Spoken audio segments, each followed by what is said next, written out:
தமிழ்நாடு சலவை தொழிலாளர் மத்திய சங்கத்தின் சார்பாக இன்றைக்கு ஒரு நாள் ஒரு கோரிக்கை மாநாடாக மட்டுமல்ல 75வது ஆண்டு பவள விழா மாநாட்டை நடத்தியிருக்கிறார்கள்.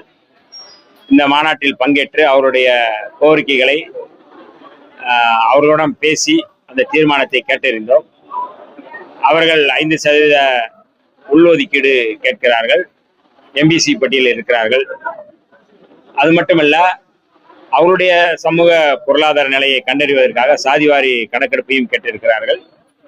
இது குறித்து கட்டாயம் அவர்கள் மீண்டும் ஒரு கோரிக்கை மனு அல்லது விரிவான ஒரு தீர்மான மனுவை கொடுக்கவிருக்கிறார்கள். அது கொடுத்த பிறகு நான் துறை ரீதியாக சம்பந்தப்பட்ட அமைச்சரிடம் அதை கொண்டு போய் சேர்த்து அவர்களுக்கான கோரிக்கை நாங்கள் பெற்றுத் தருவோம்.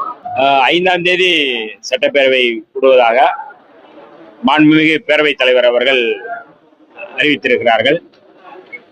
மறுநாள் விவசாயத்துக்கான பட்ஜெட் இருப்பதாக அறிவித்திருக்கிறார்கள்.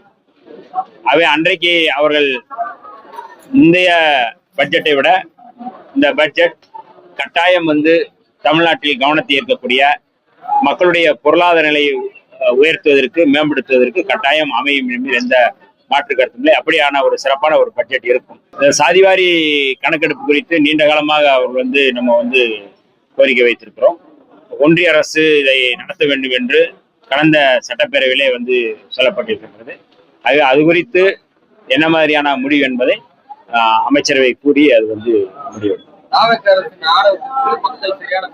தமிழ்நாட்டு மக்களுடைய உணர்வுகளை, தமிழ்நாட்டு மக்களுடைய கோரிக்கைகளை, அவருடைய தேவைகளை அறிந்து சிறப்பாக செயல்பட்டு கொண்டிருக்கின்ற ஒரு அரசு தாவேக அரசு. மாண்புமிகு முதல்வர் அவர்கள், முதல்வர் ஜோசப் விஜய் அவர்கள் ஒவ்வொரு துறை ரீதியாக ஆய்வு செய்கிறார்கள். மருத்துவத்துறையில் போய் ஆய்வு செய்கிறார், மருத்துவமனையை. சமூக நீதித்துறையில் இருக்கின்ற விடுதிகளை ஆய்வு செய்கிறார்கள், தொழிற்சாலைகளை ஆய்வு செய்கிறார்கள். இப்படி ஒவ்வொன்றாக அவர்கள் ஆய்வு செய்து அதில் இருக்கின்ற பிரச்சனைகளை வெளிக்கொணர்ந்து அதை சரி செய்து கொண்டிருக்கிறார்கள்.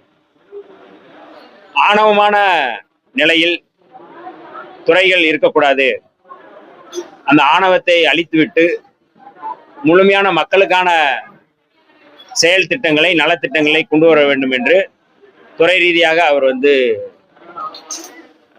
வழிகாட்டி இருக்கிறார்கள். ஆர்டர்னு சொல்ல முடியாது, அதை வழிகாட்டி இருக்கிறார்கள்.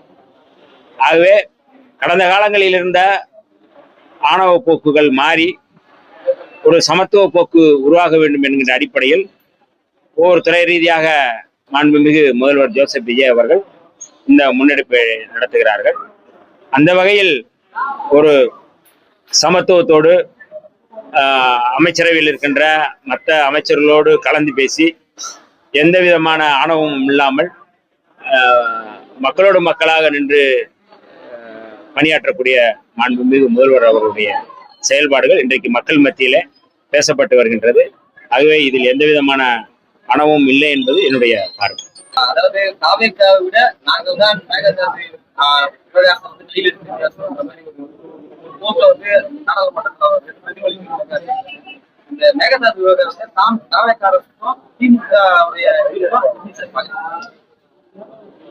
மேகதாது அணை தொடர்பான பிரச்சனையில் சட்டப்பேரவையில் ஒரு தீர்மானம் கொண்டு வரப்பட்டது. அந்த தீர்மானத்தை திமுக உள்ளிட்ட எல்லா கட்சிகளும் சட்டப்பேரவையில் ஆதரித்தது. அந்த நிலைப்பாடு தான் தாவேகாவின் நிலைப்பாடு, அந்த நிலைப்பாடு தான் திமுகவின் நிலைப்பாடு, அந்த நிலைப்பாடு தான் விடுதலை சிறுத்தைகள் நிலைப்பாடு. மேகதாது அணை கட்டக்கூடாது, இது தமிழ்நாட்டுடைய நிலைப்பாடு. இதுல நீங்க அந்த நிலைப்பாட்டுக்கு நீங்க பச்சை துண்டும் போடலாம், என்ன துண்டும் போடலாம், அது பிரச்சனை இல்லை. மேகதாதுல நீங்க அணை கட்டக்கூடாது, உச்ச நீதிமன்ற தீர்ப்பின் அடிப்படையில அது செயல்படணும் அப்படிங்கிறத தமிழ்நாட்டு மக்களுடைய உணர்வு, தமிழ்நாட்டு மக்களுடைய உணர்வைத்தான் சட்டப்பேரவை பிரதிபலித்தது. அதைத்தான் நாடாளுமன்றத்தில் அவர்கள் பிரதிபலித்திருக்கிறார். அது எந்த விதத்திலும் நீங்க அங்கு பிரதிபலிப்பது என்பது தவறு என்று சொல்ல முடியாது.